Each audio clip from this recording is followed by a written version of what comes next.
soir est une vraie épreuve pour moi. Tout d'abord, je suis étreinte par une certaine angoisse de ne pas faire le poids, musculairement parlant.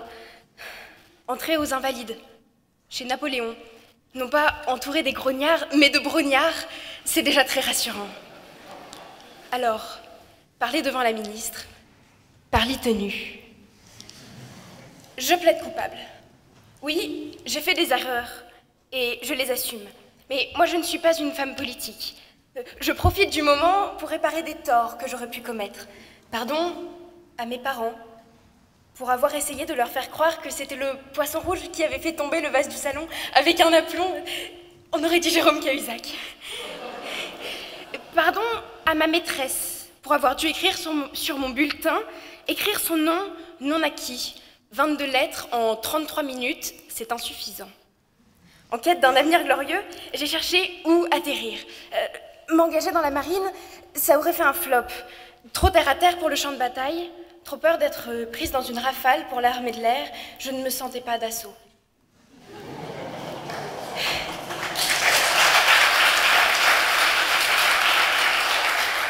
J'ai fait des erreurs. Tout le monde fait des erreurs. C'est comme ça qu'on grandit. C'est comme ça qu'on apprend.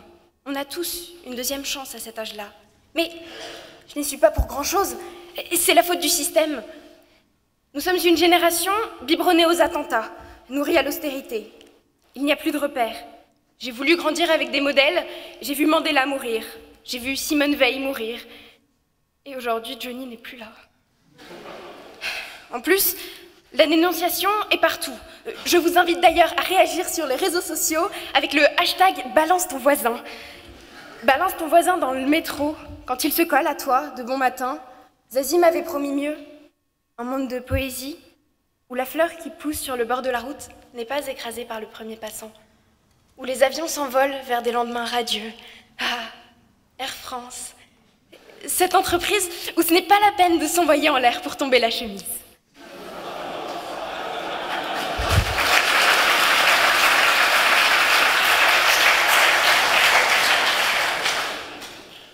On peut tous rejeter la faute sur autrui. Mais autant un enfant a le droit à l'erreur, autant la classe politique devrait avoir un comportement irréprochable.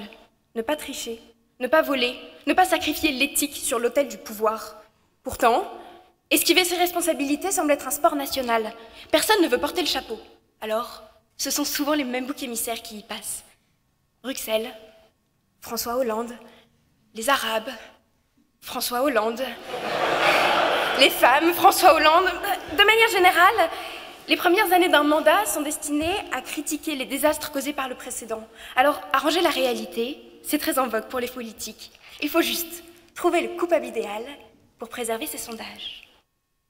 Le mensonge est à la politique ce que les startups sont à Macron, essentiel. La politique, c'est un panier de crabes.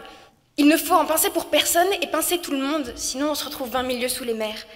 On est dans une situation où notre camarade, pourtant si amical hier soir, nous annonce que plutôt crevette que de bosser avec toi, d'arrêter avec nos blagues pas lourdes et de baisser d'un ton.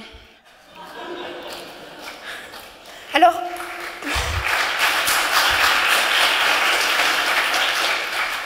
qu'au contraire, il faudrait défendre ces idéaux. Mettre un écologiste pour l'écologie, une féministe pour les droits des femmes, une sportive pour le sport, et penser à la compétence avant tout. Si faire de la politique, c'est ne pas assumer les responsabilités qui nous incombent, c'est bien triste. Et sur ce point-là, je ne céderai pas. Je ne me retirerai pas, car au-delà de ma vision des choses, c'est la démocratie qui est attaquée.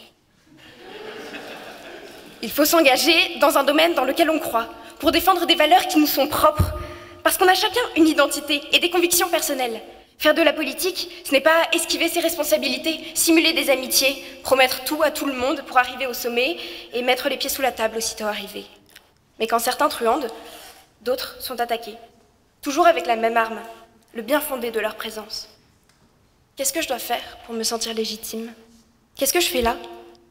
J'ai jamais été la première, même dans ma famille, je suis là que pour la carte famille nombreuse. Certains ont toujours insinué que j'étais un quota. Oui, c'est assez basique en politique, hein. Si jamais vous n'arrivez pas à rejeter vos erreurs sur les autres, au moins dénigrez-les. Pour eux, ma légitimité était discutable, improbable. Un peu comme Rabiot en équipe de France. À 15 ans, j'ai interviewé le président de la République. Réaction de mes camarades, c'était grâce à des faveurs que j'avais accordées qu'on m'avait accordé la faveur de cet entretien. Or, on a tous un message à faire passer, une parole à porter. C'est ça, faire de la politique. Le vrai engagement vient dans des temps plus rudes. Quand Malala s'est levée face aux talibans pour réclamer le droit d'étudier pour chacune d'entre nous, elle savait qu'elle risquait sa vie. Défendre une cause, corps et âme, pour atteindre un idéal, c'est la plus belle des formes d'engagement. Dans certains milieux, être une femme correspond à partir avec plusieurs longueurs de retard. Il faut affronter les clichés réducteurs. Il faut se battre 3 fois plus pour être reconnu. En politique, c'est loin d'être simple. Après avoir été restreinte au ministère de la Famille, au ministère de la Santé, au sous-secrétariat d'État, nous avons enfin accès à tous les postes. Enfin, presque. Et toujours pas les salaires. Mais ça n'évite toujours pas les remarques sexistes, les allusions sexuelles, les rumeurs diverses et variées. Ce n'est pas la peine d'attendre que nos droits soient menacés pour nous lever face à ce qui nous révolte. Pour toi, c'est qu'une femme meurt tous les 3 jours sous les coups de son compagnon. Pour moi, c'est qu'il n'y ait que 40% de femmes à l'Assemblée nationale qui cumulent 4% du temps de parole parce qu'il est attribué par des hommes. Alors, trouvez vos chevaux de bataille, ces sujets du quotidien qui vous inspirent. Et c'est peut-être par cette petite porte-là qu'un jour, vous rentrerez en politique.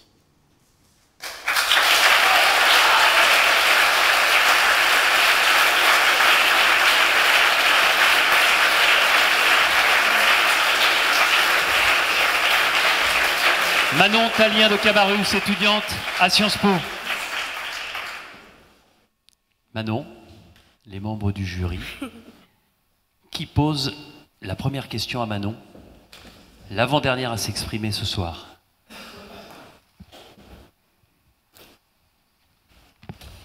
Le général Vincent Guiony. Les femmes sont donc porteuses de vertus en politique ?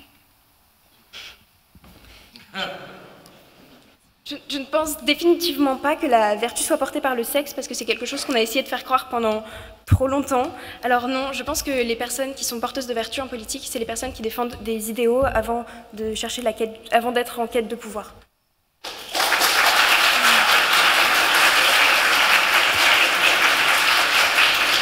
Jean-Noël Jeanneney.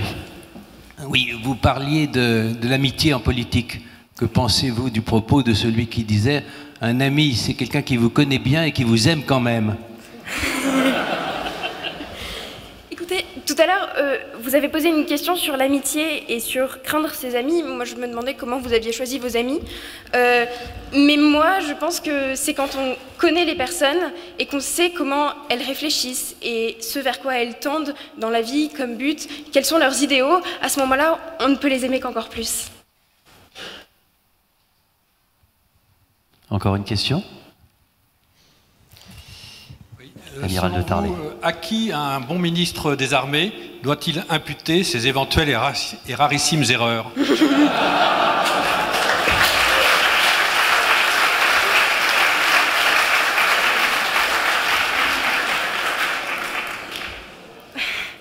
Déjà, je pars du principe que quand on est entouré d'autant de personnes compétentes et quand on est compétent comme ça, eh ben, il n'y a pas moyen de faire des erreurs.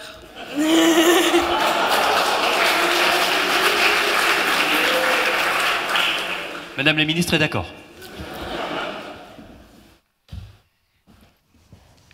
C'est bon? On a été complet? Merci. Manon Tallien de Cabarrus, Sciences Po.